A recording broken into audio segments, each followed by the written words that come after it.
So now let's do a linear model. So the functional relationship, it says the cost of heating your apartment, right? C for cost, and the outside temperature, T stands for degrees in Fahrenheit. So it gives us this linear model here. We know it's linear because the independent variable T is raised to the first power here, right?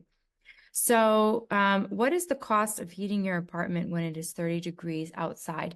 It's just asking you, where should I plug in 30 degrees? Should I plug it in for C, which is on the outside? C of T, that just means that the cost is a function of the temperature, right? But that would be C. Or am I plugging it in for T?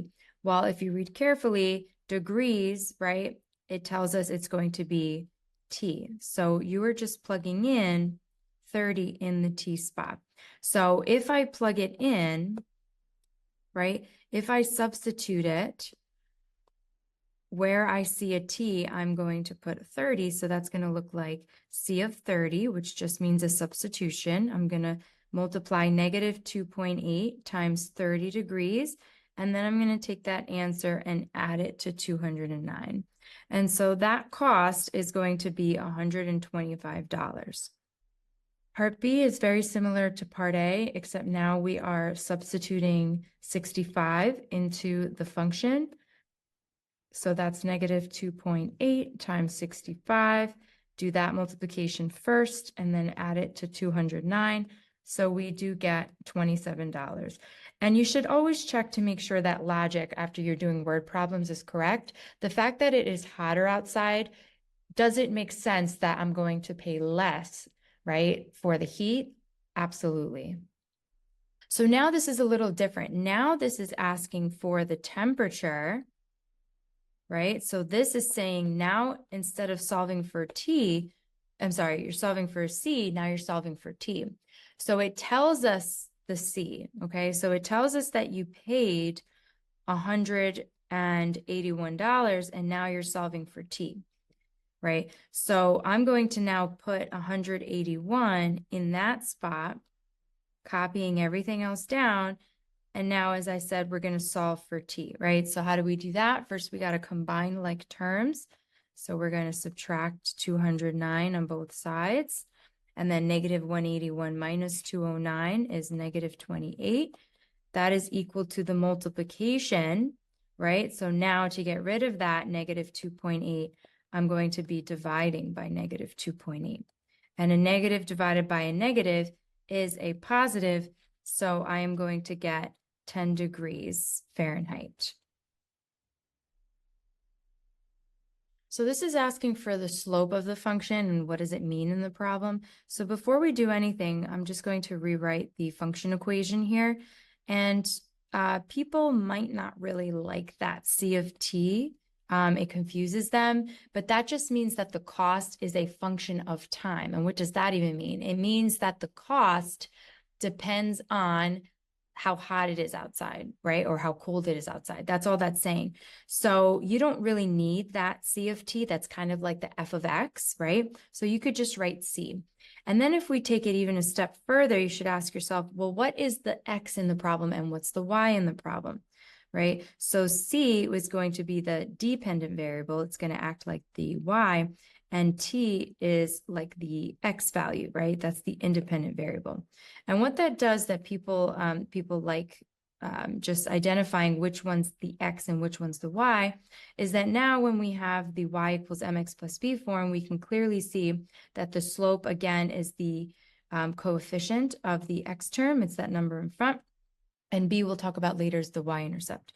So we can see here that negative 2.8 is going to be the slope. Okay, so for the first part of the question is asking what is the slope of the function? The slope is negative 2.8. Now, as for identifying what does it mean in the context of the problem, I would always suggest whenever you're working with slope, right? Let's say if we were to graph this problem, we would always prefer fractions for slope, right? So if I were to ask you to graph this function, right, wouldn't you be putting it over 1, right? So if you were to graph it, that would mean it's going down 2.8 units into the right one. But anyway, the reason why it's nice to write it as a fraction is we can see, as I said, which way does it go. So remember that the top is known as the rise, which is the y, and then the bottom is the run, which is the x. So this tells us a lot of information. As I said before, if we were to graph it, since the y value is negative, right? So the y value is either up or down. If the y value is negative, it's going down. And just a reminder, what is the y even talking about? This is talking about cost, right? This is talking about money. So the fact that it's going down, right? So what does it mean? It's decreasing $2.8, right? So with money, we kind of like doing it to the hundredths place. So I could just say it's decreasing by $2.80. When? Well, the x value is positive, right? The x value is either left or right. So again, if I were to graph this, this would be going down 2.8 and then to the right 1. So because it's going to the right, we would think of as increasing, right? If it was negative, it would be decreasing. If it's positive, it's increasing. So what is the x talking about again? This is talking about temperature, so degrees Fahrenheit. So it's decreasing $2.80 for every, maybe we can say degree, for every 1 degree that it's increasing, right? That's one way to say it. Or you can say for every degree increasing, the cost decreases by $2.80. It doesn't really matter the way you word it, but as long as the person who's grading sees the word decreasing with $2.80 and it sees increasing with degrees, that would be enough to get full credit. So now when we're talking about the y-intercept, right? So again, if we write it in y equals mx plus b form, right, it would look like this. And so the b value is going to be positive, right? So this is like the b value. That's the y-intercept, right? So what is the y-intercept of the function? So remember that what is the definition of a y-intercept? It's a point, right? So it's an ordered pair. We're used to, when we're asked this question, just say 209. But notice it says write the ordered pair, because that's also going to help us write what it, or identify what it means in this problem, right? So the y-intercept, that's going to be 0, 209, right? That is the y-intercept as an ordered pair. Now, again, it's really helpful to identify which one's x and which one's y. So since we write an ordered pair as x comma y, that tells us that when the x value is 0, the y value is 209. That's literally what that is saying. And so just a reminder, what is x in this problem? That is the temperature, right?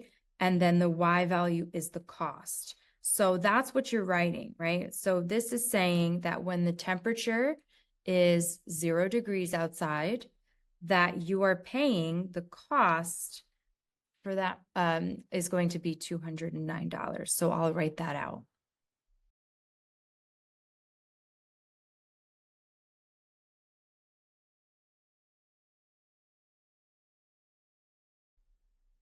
I hope you found this video really helpful, and I want you to make sure that you check the description. I left links to also my online course if you're interested. I have chapter modules and quizzes and homeworks and step-by-step answer keys, and I have video lessons of those. So again, I left that link in the description. Make sure to like and subscribe, and make sure that you also leave a comment so that if you want to also request any future videos, I'd be more than happy to make those. So I hope to see you soon.